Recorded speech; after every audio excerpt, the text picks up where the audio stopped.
Alright boys, so I was just chilling over here watching a Guy Fieri video trying to figure out how I was going to make some fully loaded potato soup, and then bam, they dropped the Tagunska Sanctuary release campaign where basically you can unlock this special story chapter, and this is also going to bring alongside it a summoning campaign very briefly that's going to have Tai Gong and Nikki on it. Now, this is actually a pretty big deal because Tai Gong in particular is really good. Nikki's not too bad. I mean, especially if you're like a Seto Kaiba fan, she's kind of like a Blue Eyes White Dragon meme. But Taigong in particular is very strong, especially like the JP version has been like really dry for some unexplained reason. I mean, they were just like, hey man, here's Charlemagne, or not Charlemagne, whatever, Constantine, whatever his name is, right? They dropped this guy and they're like, yeah, we're not gonna like do anything else until like the 8th, which is like 2 more weeks, because that's when his banner goes away.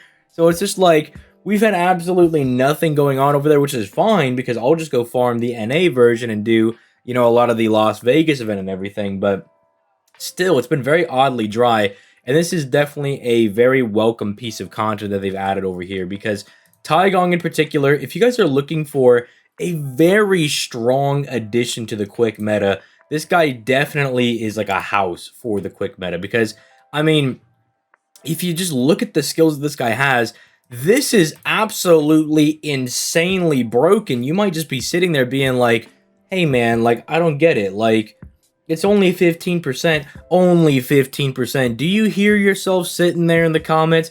All of these buffs multiply into each other. That quick buff, that attack buff, that NP damage buff, they're all different buff types, so they all multiply into each other. This is an insane damage steroid, not only for just Tai Gong himself, but for the entire party. Absolutely broken skill. My man just takes divine and demonic people and just runs them through the water, especially on his NP as well. He has just this insane special damage mod against divine people, which you guys may know is quite a lot of people, and it doesn't specify that it's only servants. It's like all of the enemies, which means not only can he hit, well, not these people over here, but not only can he hit, you know, just, you know, all of these servants, all of the, where are the divines, all of these guys down here, anybody else that actually has the traits, right? Anyone else that may like have some of these traits, but they're not popping up for some reason. But okay, you can kind of see them down here. Like all of these like random enemies that you may fight, it just gives him insane coverage against like 2 of the more larger special damage mods, or some of the better ones you could have. And keep in mind, these also multiply into these buffs because they're a different buff type. I mean, he literally gives himself every single buff type. He buffs his attack, his NP damage, his card, and then he actually gives himself a special damage mod, 2 special damage mods, mind you, while also having a lot of really good utility for the party because he gives it to everybody right here, and then he also seals all enemy skills. And then why not just have yourself a 50% battery that also charges the entire party's NP gauge by 20% as well. The guy is just absolutely broken. Like, he is broken beyond all belief.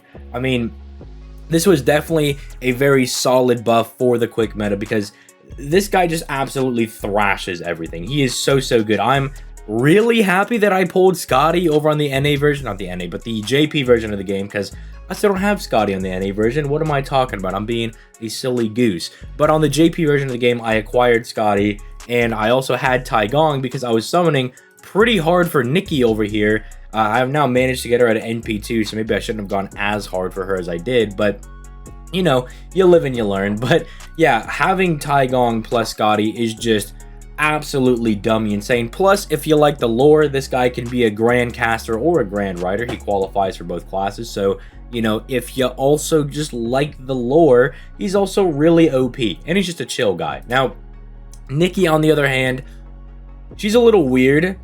She's a Buster servant, but her skills are just odd, right? Like, they're not bad per se, but she's just built a little weird when she comes out on the same banner as Tai Gong over here. Because this is fine, right? Giving herself a guts, I mean, the 1 instance of debuff immunity is a little annoying. I'd prefer you just get it for the 3 turns, but I understand that can be a little broken. Still a very solid defensive skill, and hey, she's providing crit stars for herself every single turn. As a Buster servant, we like to see stuff like that. She buffs her arts and Buster. That's very good because she's got a good double arts, double Buster deck going on over here. And look at that, a special damage mod against dragons. If you go over here and we peep the actual dragon servants, there are, you know, a pretty decent chunk of dragons, you could say, over here, right? This is a nice, you know, just fat amount of dragons. Unfortunately, not a whole lot of casters or like berserkers for her to like not only get the special damage mod but also be super effective. But that extra 50% does mean you could bring her to fight like any Artorias you see, or, you know, any Ibukis you find, and very good for dealing with some of these extra class people. Very, very strong for stuff like that. It's just a very strong skill. Again, double buffing, because especially on her NP, this is going to be very good for her Buster NP, as well as also buffing with a special damage mod. And then she gives herself a 20% battery, 30% crit damage, and then further increases the entire party special damage mod, 80% total for herself, 30% for the party. It's very good. I think the reason I think she's a little odd is that they know we're in the Buster meta right now, and to, at the bare minimum, be competitive in the Buster meta, you need to have a 30% NP gauge, right? If you want to farm with Koyenskaya, because at the very least, if you have a 30% NP gauge, you can take advantage of your append skill over here. It's going to take you bonding up the servant or just pulling the servant a lot to get those servant coins. But if you can at least do this, you can give yourself that fake 50% battery, and through some shenanigans with like K-scope and whatnot, you can actually still use that servant for farming. But for some reason, they shafted her by 10%, meaning if you want to do it, it's going to be borderline impossible, or you're going to have to jump through a lot of hoops to use Nikki to do it, when you could probably just use somebody like Drake, right?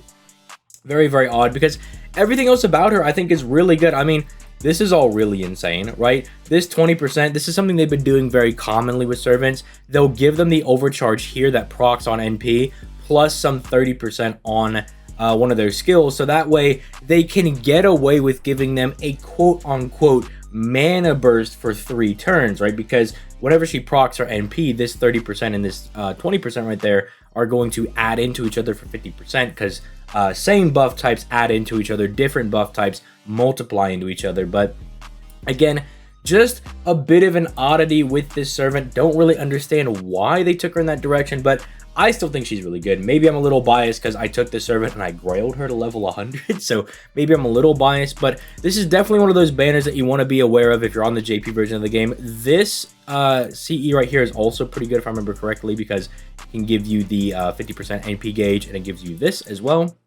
It's not anything insane, but if you happen to have to go like really balls deep in the banner, this is definitely a really solid CE that you can limit break if you pull enough of it, because it's starting 50% gauge, can be used with your quick or Buster servants, and gives you a little bit of crit damage just on top of all that. Plus it is an attack CE, which is very, very good.